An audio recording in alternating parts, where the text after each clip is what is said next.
Bismillahirrahmanirrahim. Baik. Pertanyaan berikutnya, dan ini adalah pertanyaan yang ketiga dari saudara Manda yang beralamat di Makassar. Pertanyaannya, apa hukumnya rekreasi dengan mengunjungi tempat-tempat ibadah umat lain, misalnya candi atau wisata-wisata lain yang berhubungan dengan simbol-simbol agama lain? Jazakallahu khairan wa anta jazakallahu khairan.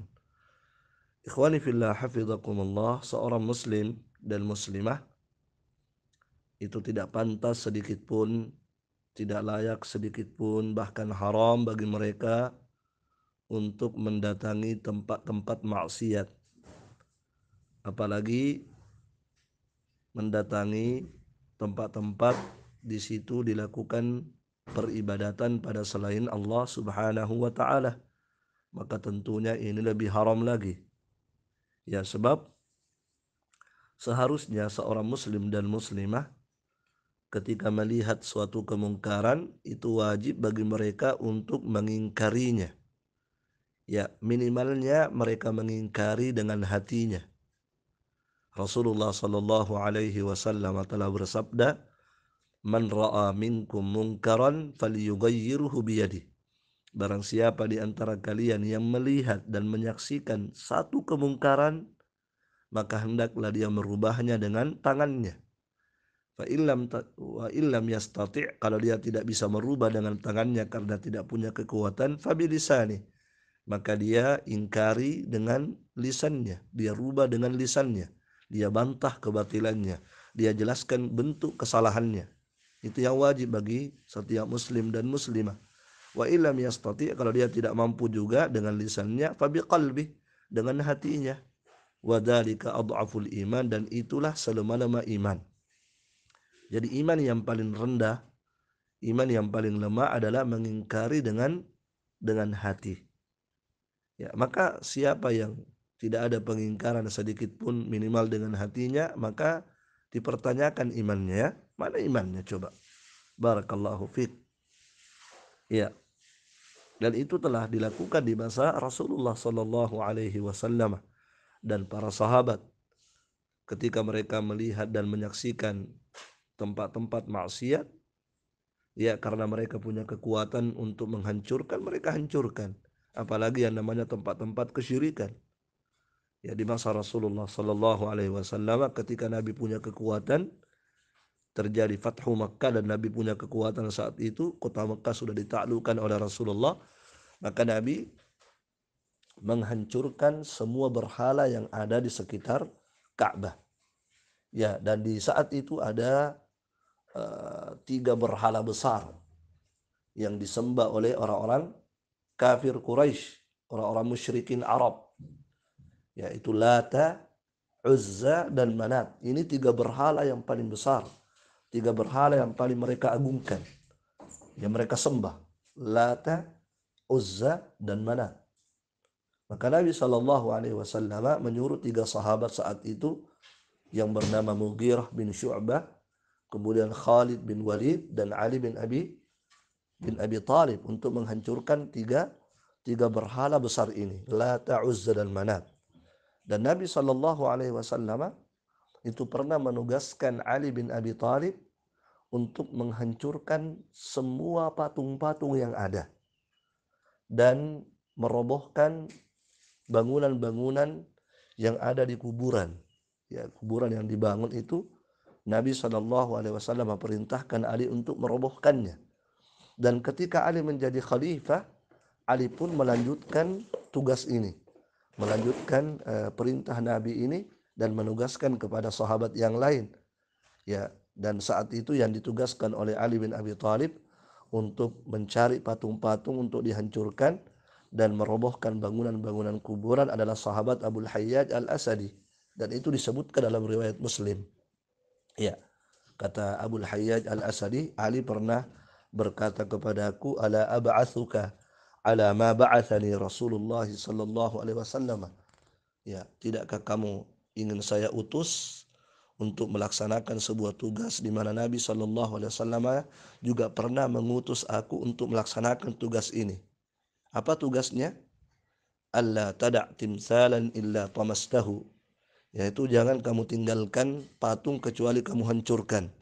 Wala qabran musyarrafan illa sawaitahu, dan jangan pula tinggalkan kuburan yang dibangun bangunan di atasnya kecuali kamu ratakan bangunannya, kamu hancurkan dan ratakan bangunannya. Ya, ini semua adalah bentuk-bentuk pengingkaran, bentuk-bentuk pengingkaran terhadap kemungkaran ketika ada kekuatan. Maka sungguh sangat aneh ya seorang muslim dan muslimah ketika menyaksikan dan melihat suatu kemungkaran, justru dia mendatanginya dan berhappy-happy di situ, berfotoria, berselfie di situ. Mana pengingkarannya terhadap suatu kemungkaran? Ya, dan seorang muslim dan muslimah ketika menyaksikan kebatilan, melihat dan menyaksikan suatu kebatilan dan kemungkaran, ya itu sekali lagi itu bukan ciri orang yang beriman. Bukan ciri orang yang beriman, bukan tanda orang yang beriman, ya sengaja mendatangi tempat-tempat maksiat untuk menyaksikan maksiat di situ. Na'udzubillah. Allah Subhanahu wa taala itu telah menjelaskan kepada kita ciri dan tanda ibadur rahman. Hamba-hamba Allah Subhanahu wa taala Rahman yang merupakan hamba-hamba pilihan. Ya, kenapa mereka mencapai derajat hamba-hamba pilihan Allah Subhanahu wa taala? Perhatikan sifat-sifat mereka. Allah Subhanahu wa taala menyebutkan salah satu karakter mereka adalah walladzina la yashhaduna az-zur. Mereka adalah hamba-hamba yang tidak sudi menyaksikan dan melihat az-zur. Itu karakter mereka, hamba-hamba pilihan Allah. Mereka adalah hamba-hamba la yashhaduna az-zur, yang tidak sudi menyaksikan dan melihat apa? Az-zur. Apa itu az-zur? Az-zur dijelaskan oleh Al-Imam At-Tabari adalah kebatilan. Semua bentuk kebatilan, apakah itu kesyirikan, musik, khamar, yang jelas semua bentuk-bentuk kebatilan bagi hamba-hamba pilihan Allah Subhanahu wa taala, mereka tidak sudi menyaksikannya. Na'udzubillah. Ya, barakallahu fikum. Dan Allah Subhanahu wa taala itu telah memerintahkan dalam Al-Qur'an untuk menjauhi sejauh-jauhnya ar-rijs minal awthan.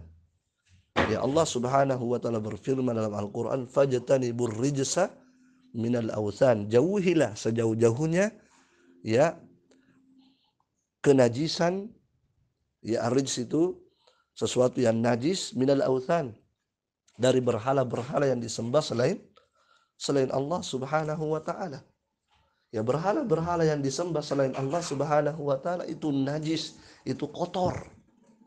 Ya, najis di sini maknanya bukan najis hissiyah, tapi najis ma'nawiyah, kotor, najis, menjijikkan. Apa kata Allah? Jauhi. Bukan justru kita mendekati, bahkan memfoto-foto. Ya, bahkan berfoto di sampingnya berhala tersebut. Na'udzubillah. Justru Allah Subhanahu wa taala perintahkan kita untuk menjauhi sejauh-jauhnya. Barakallahu fikum. Jadi orang-orang yang mendatangi tempat-tempat tersebut, rekreasi, berfotoria di situ, ya itu na'udzubillah rusak tauhidnya. Ya, kita tidak mengatakan tidak bertauhid ya. Ya, tetapi rusak tauhidnya, cacat tauhidnya. Ya, lihat bagaimana Nabi Ibrahim alaihi salatu wassalam.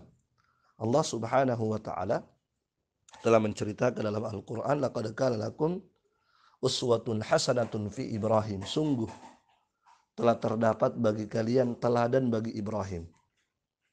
Ya, sungguh telah terdapat bagi kalian teladan terhadap pribadi Ibrahim. Jadi Allah Subhanahu wa taala memerintahkan kita untuk menjadikan Nabi Ibrahim sebagai teladan untuk kita ikuti. Ya. Apa yang harus kita ikuti pada diri Ibrahim alaihi salatu wassalam? Kata Allah, idz qalu liqaumihim, ya, ketika Ibrahim dan orang-orang yang beriman bersamanya berkata, inna bura'a'u minkum. Sesungguhnya kami berlepas diri dari kalian. Bara, berlepas diri dari kalian. Wa mimma ta'buduna min dunillah, dan kami berlepas diri, bara, dari semua yang kalian sembah selain Allah. Jadi itu pribadi Ibrahim, berlepas diri dari orangnya dan berlepas diri dari yang dia sembah selain Allah Subhanahu wa taala. Dan kita harus seperti itu. Sebab kita disuruh oleh Allah untuk menjadikan Ibrahim sebagai teladan untuk kita ikuti. Maka kita sebagai seorang muslim dan muslimah harus berani dan siap untuk menyatakan kita berlepas diri dari orang-orang yang menyembah selain Allah dan berlepas diri dari apa yang mereka sembah selain Allah Subhanahu wa taala. Ya, inna bura'a'u minkum wa mimma ta'buduna min dunillah kafarna bikum.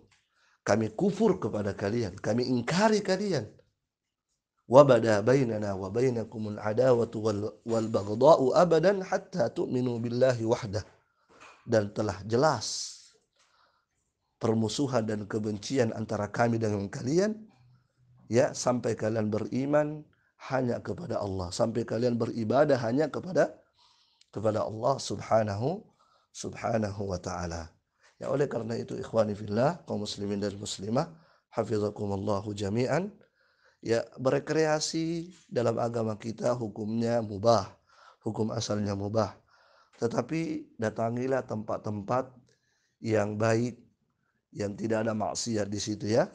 Ya, banyak tempat-tempat rekreasi yang bagus yang tidak ada pelanggaran agama di situ, ya.